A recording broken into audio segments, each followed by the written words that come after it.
वो जो charter of democracy के नामुकम्मल वादे थे वो हम मुकम्मल करने जा रहे हैं। कंसेंसस की वजह से 18th अमेंडमेंट में इतना ताकत है, किसी का बाप भी चाहे वो 18वीं तरमीम को खत्म नहीं कर सकते। ऑपोजिशन का काम सिर्फ ये नहीं है कि वो अपने लीडर के लिए रोना धोना करे। ऑपोजिशन का काम सिर्फ ये नहीं है कि किसी एक कैदी को अपने रहा करवाना है। ऑपोजिशन का काम ये है हमें अकाउंटेबल रखे। हमने देखा कि कैसे अदालत ने सुओ मोटो कह के वजीर आजम के तौहीन करते थे, वज़रा के तौहीन करते थे।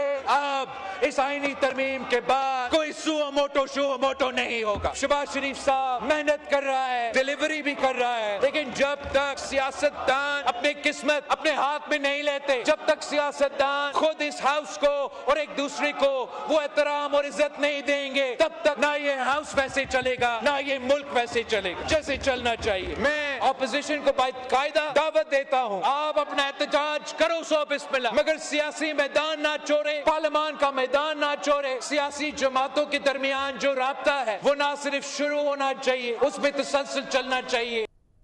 अरूज चल रहा है पीपल्स पार्टी का इस वक्त। अरूज है जनाब जरदारी साहब के इस्तेसना की वजह से नहीं, सिर्फ जिस तरह की स्पीच की आज बिलावल साहब ने, उन्होंने बहुत से लोगों को बहुत से मशवरे दिए। उसमें सबसे अपोजिशन को मशवरा दिया, चार्टर ऑफ डेमोक्रेसी का ख्वाब पूरा करने जा रहे हैं वो। उन्होंने कहा 18वीं तरमीम किसी का बाप नहीं चैलेंज कर सकता है इसको, लेकिन इनको ये नहीं पता कि जब किसी का बाप इसको चैलेंज करने पे आएगा तो किसी का बाप जो है उस 18वीं तरमीम को रोक नहीं सकेगा। अभी किसी का बाप जो है वो इंटरेस्टेड नहीं है 18वीं तरमीम के उसके आने में।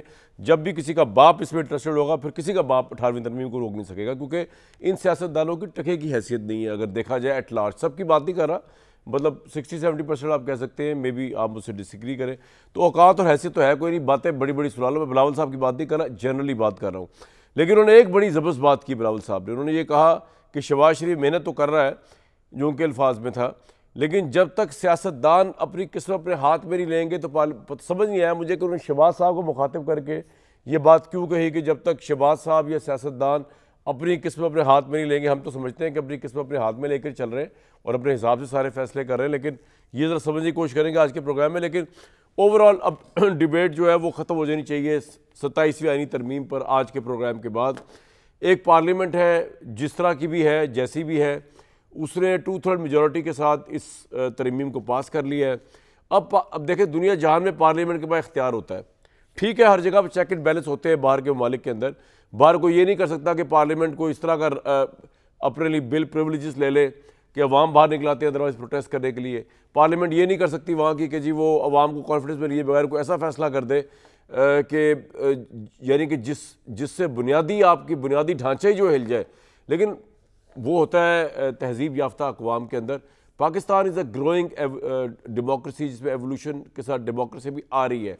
तो यहाँ पर 2/3 मेजॉरिटी का मतलब है हाथ में आपके डंडा है, जायज़ डंडा है पार्लियामेंट का, और उसके साथ अगर आप हाँकते रहे, आइन को अपने हिसाब से करते रहे, तो आप लीगली इसमें कुछ गलत नहीं है।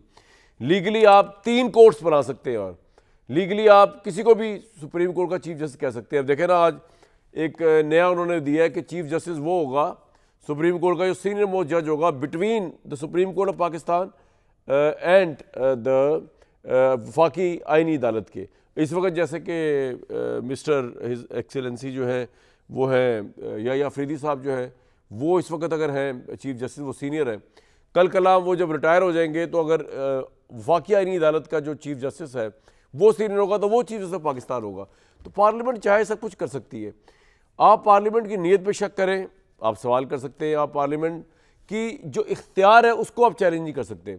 पार्लियामेंट चाहे तो सुप्रीम कोर्ट को रिप अपार्ट कर दे, और सुप्रीम कोर्ट भी ऐसी कि जिसका कोई एतराज़ नहीं है।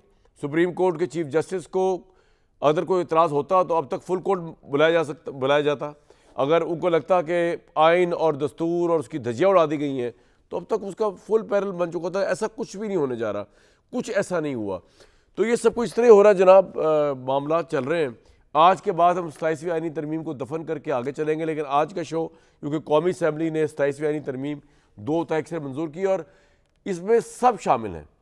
आज आप अगर नवाज शरीफ साहब को हम दिखा सकें, वो भी खड़े हुए इस वक्त वोटिंग में हिस्सा ले रहे हैं, जिस तरह वो तशरीफ़ लाए, बड़े अरसे बाद पार्लियामेंट में आए।